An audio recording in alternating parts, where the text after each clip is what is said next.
ಯಾರೋ ಅನ್ಯಾಯ ಮಾಡ್ತಿದ್ದಾನೆ, ತಪ್ಪು ಮಾಡ್ತಿದ್ದಾನೆ, ಬಡದು ಬುದ್ಧಿ ಹೇಳ್ಬೇಕು ಅಂದ್ರೆ ಅವರು ಮಾತಾಡ್ಬೇಕಲ್ಲ ಸರ್. ಹಾಗೆ ಮಾತಾಡು ಅಂತಾರೆ ಬಸವಣ್ಣವ್ರು. ಯಾಕೆ ಸುಮ್ಮನೆ ಕೂತಿದೀಯಾ, ನೀನೇನು ಅಂಜಬೇಡ ಅಂತೇಳಿ. ಆಳಿಗೊಂಡಿಯರೆಂದು ಅಂಜಲದೇಕೆ, ನಾಸ್ತಿಕ ಮಾಡಿಯರೆಂದು ನಾಚಲದೇಕೆ, ಆರಾಧೊಡಾಗಲಿ ಶ್ರೀ ಮಹಾದೇವಂಗೆ ಶರಣೆನ್ನಿ, ಏನು ಅರಿಯನೆಂದು ಮೌನಗೊಂಡಿರಬೇಡ, ನಮ್ಮ ಕೂಡಲ ಸಂಗಮ ದೇವನ ಮುಂದೆ ದಂದಣ ಎನ್ನಿ ದತ್ತಣ ಎನ್ನಿ ಅಂತೇಳಿ. ಏನ್ ಅದ್ಭುತ ಅಲ್ವಾ? ಯಾಕಪ್ಪ ಸುಮ್ಮನಿರ್ತೀರಾ? ಇವತ್ತೇನಾಗಿದೆ ಅಂದ್ರೆ ಎರಡು ಕೆಟ್ಟ ಸೂತ್ರಗಳು ನಮ್ಮನ್ನು ಕಾಡ್ತಾ ಇದೆ. ಏನದು ಅಂದ್ರೆ ಎಲ್ಲವೂ ನನಗೇ ಆಗಬೇಕು ಅಂತೇಳಿ. ಗೊತ್ತಾ ನಿಮಗೆ? ಎಲ್ಲವೂ ನನಗೇ ಆಗಬೇಕು. ಇನ್ನೊಂದೇನು ಅಂದ್ರೆ ನನಗೇನಾಗಬೇಕು ಅಂತೇಳಿ. ಯಾರು ಬದುಕಿದ್ರೇನು, ಯಾರು ಕೆಟ್ರೇನು, ಏನಾದ್ರೇನು ನನಗೇನಾಗಬೇಕು ಅಂತೇಳಿ. ಹಂಗಾಗಬಾರ್ದು. ಆ ಬಸವಣ್ಣವ್ರ ಆಶಯ ಏನಾದ್ರು ಒಳ್ಳೇದ್ ಕಂಡ್ರೆ ಪ್ರೇರಣೆ ಮಾತಾಡ್, ಒಂದು ಪ್ರಶಂಸೆ ಮಾತಾಡ್, ಕೆಟ್ಟದ್ ಕಂಡ್ರೆ ಕಳ್ಸು ಅಂತೇಳಿ ಮಾತಾಡ್ಲಿ ಪ್ರೇರಣೆ ಮಾಡ್ತಾರೆ. ಅಪ್ಪ ನಾನು ಆಡಿ ಮಾತಾಡ್ರಿ ಏನಂತಾರೋ ಅಂತೇಳಿ ನೀನು ಮೌನಗೊಂಡಿರಬೇಡ, ಏನ್ ತಿಳಿಯುತ್ತೋ ಅದು ಮಾತಾಡು ಅಂತಾರೆ. ಈಗ ಗಮನಿಸಿ, ಬಸವಣ್ಣವ್ರು ಬರೀ ಮಾತಾಡಕ್ಕೆ ಅವಕಾಶ ಕೊಟ್ಟು ಸುಮ್ಮನಾಗ್ಬಿಟ್ರ?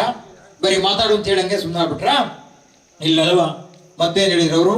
ನೀ ಮಾತಾಡೋದು ದೊಡ್ಡದಲ್ಲಪ್ಪ, ಮಾತು ಹೆಂಗಿರ್ಬೇಕು ಅಂತಕ್ಕಂಥ ಒಂದು ಗೈಡ್ಲೈನ್, ಆ ಮಾತಿನ ಬಗ್ಗೆ ಮಾರ್ಗದರ್ಶಿಸಿ ಸೂತ್ರ ಕೊಟ್ಟಂತ ಬಹುದೊಡ್ಡದಾದಂತ ಪರಂಪರೆ ಈ ಜಗತ್ತಿನಲ್ಲಿದ್ರೆ ಅದು ಶರಣ ಪರಂಪರೆ, ವಚನ ಪರಂಪರೆ, ಬಸವ ಪರಂಪರೆ ಅಂತೇಳಿ. ಏನ್ ಹೇಳ್ತಾರೆ ಅವರು? ಎಷ್ಟು ಚೆನ್ನಾಗಿ ಹೇಳ್ತಾರೆ. ನಿನ್ನ ಮಾತು ಹೆಂಗಿರ್ಬೇಕು ಅಂದ್ರೆ ನುಡಿದರೆ ಮುತ್ತಿನ ಹಾರದಂತಿರಬೇಕು, ನುಡಿದರೆ ಮಾಣಿಕ್ಯದ ದೀಪ್ತಿ ಅಂತಿರಬೇಕು, ನುಡಿದರೆ ಸ್ಫಟಿಕದ ಸಲಾಕಿ ಅಂತಿರಬೇಕು, ನುಡಿದರೆ ಲಿಂಗ ಮೆಚ್ಚಿ ಹೌದೌದೆನ್ನಬೇಕು, ಆ ಕೂಡಲ ಸಂಗಮ ದೇವ ಸಾಕ್ಷಿಯಾಗಿ ಅಂತೇಳಿ. ನೀನು ಮಾತಾಡ್ಬಿಟ್ರೆ ಬರೀ ಜನ ಮೆಚ್ಚದಲ್ಲ, ಸಾಕ್ಷಾತ್ ಜನಾರ್ದನ ಕೂಡ ಮೆಚ್ಚಿ ಹೌದಪ್ಪ ಹಿಂಗ್ ಮಾತಾಡಿದೆ ಅಂತ ಅನ್ನಬೇಕು, ಹಂಗ್ ಮಾತಾಡಬೇಕು ಅಂತೇಳಿ. ಬಂಧುಗಳೇ, ಎಷ್ಟು ಅದ್ಭುತವಾದಂತ ಧ್ವನಿಯನ್ನ ಈ ಸಾಲುಗಳಲ್ಲಿ ಹಿಡಿದಿಟ್ಟಿದ್ದಾರೆ ಬಸವಣ್ಣವರು ಅಂದ್ರೆ ನೋಡಿ. ಅವ್ರು ಹೇಳ್ತಾರೆ ಬಸವಣ್ಣವರು, ನುಡಿದರೆ ಮುತ್ತಿನ ಹಾರದಂತಿರಬೇಕು ಅಂತೇಳಿ. ಆ ಒಂದು ಲೈನ್ ಎಂತ ಅದ್ಭುತವಾದಂತ ಸತ್ವ ಹಿಡಿದಿಟ್ಟಿದ್ದಾರೆ ಗೊತ್ತಾ ನಿಮಗೆ?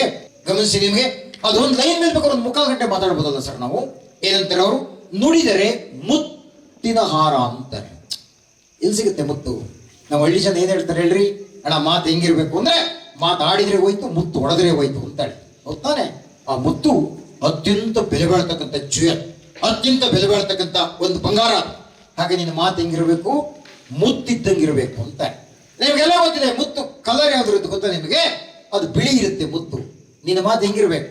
ಬಿಳಿ.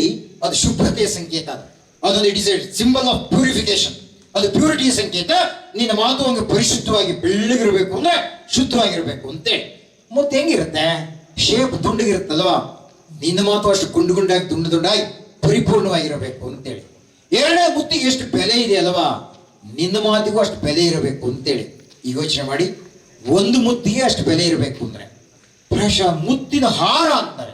ಇನ್ನೆಷ್ಟು ಬೆಲೆ ಇರಬೇಕು ನಿನ್ನ ಮಾತಿಗೆ? ಆ ಮುತ್ತಿನ ಹಾರ ಜೋಡಿಸ್ದಂಗಿರ್ಬೇಕು ನಿನ್ನ ಮಾತುಗಳು ಅಂತಾರೆ. ಆ ಮುತ್ತಿನ ಹಾರ ಸೌಂದರ್ಯದ ಸಂಕೇತ, ನಿನ್ನ ಮಾತು ಅಷ್ಟು ಸೌಂದರ್ಯವಾಗಿರ್ಬೇಕು ಅಂತಾರೆ. ಎಲ್ಲಿರುತ್ತೆ ಮುತ್ತದು? ಎಲ್ಲರೂ ಸಿಗದಲ್ಲ, ಸಾಗರದ ತಳದಲ್ಲಿ ಸಿಗುತ್ತೆ ಅಂತೇಳಿ. ಹಾಗೆ ನಿನ್ನ ಮಾತು ಮೇಲ್ಮೇಲಿನ ಮಾತಾ ಇರಬಾರ್ದು, ಅಂತರಾಳದಿಂದ ಬರಬೇಕು ಅಂತೇಳಿ. ಅದು ಸೂಪರ್ಫಿಷಿಯಲ್ ಟಾಕ್ ಅಲ್ಲ, ಆಂತರ್ಯದಿಂದ ಬಂದಿರತಕ್ಕಂಥದ್ದು ಅಂತೇಳಿ. ಹೆಂಗಿರುತ್ತೆ ಆಂತರ್ಯದ ಮಾತು? ನಿಮ್ಗೆಲ್ಲ ಗೊತ್ತಿದೆ. ಹಿರಿಯರೆಲ್ಲ ಏನಾದ್ರು ಮಗನ ಮದುವೆ ಕರೆಯಕ್ಕೆ ಹೋದ್ರೆ ಏನಂತಿದ್ರು? ಅಣ್ಣ, ನೀವೆಲ್ಲ ಸಕುಟುಂಬ ಪರಿವಾರ ಸಮೇತ ಬಂದು ನಮ್ಮ ಮನಸ್ಸು ಸಂತೋಷ ಪಡಿಸಬೇಕಾಗಿ ಕೋರುವ ಇಂಥವ್ರು ಕರಿತಿದ್ರಲ್ಲ. ಈಗ ಕರಿತೀವ? ಅಂತರಾಳದ ಕರೆ ಇರುತ್ತಾ?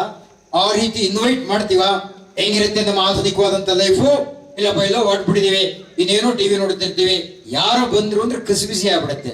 ಒಳ್ಳೆ ಟೈಮ್ ಹೋಗ್ಬಿಟ್ಟದಪ್ಪ ಇವನು ಬೇರೆ ಕರಿಬೇಕಲ್ಲಪ್ಪ ಅಂತ ಅಂತೀವಲ್ಲ. ನಿಮಗೆ ಅನ್ಸುತ್ತಲ್ಲ ಸಹಜವಾಗಿ? ಇವಂಗ ಆಗ ಕರಿತೀವಿ ಹೆಂಗ ಔಪಚಾರಿಕವಾಗಿ. ಅಣ್ಣ ಓ ಪಾಪ ಎಲ್ಲೋ ಹೊಟ್ಬಿಟ್ಟಿದ್ದೀರಿ ಅರ್ಜೆಂಟ್ ಅಲ್ಲ, ಏನ್ರ ಫ್ರೀ ಇದ್ರೆ ಒಂದು ಗಳಿಗೆ ಬಂದಿದ್ರ? ಇದು ಕರೆ ಊಟ ಇದು ಬಂದಿದ್ರೆ ಒಂಚೂರು ಕಾಫಿ ಕುಡ್ಕೊಂಡು ಹೋಗ್ಬೋದಾಯ್ತು ಅಂತೇಳಿ ಹಿಂಗ್ ತೋರಿಸ್ತಾರೆ. ಇಷ್ಟು ಕಾಫಿ ಕುಡಿತೀವ? ಲೋಡ್ಗಟ್ಲೆ ಕುಡಿಯಾರ ನಾವು ಅಂತೇಳಿ. ಆಮೇಲೆ ಅವನಿಗೆ ಗೊತ್ತಾಗ್ತದೆ ಹೆಂಗ್ ಕರೆದ ಅಂತೇಳಿ.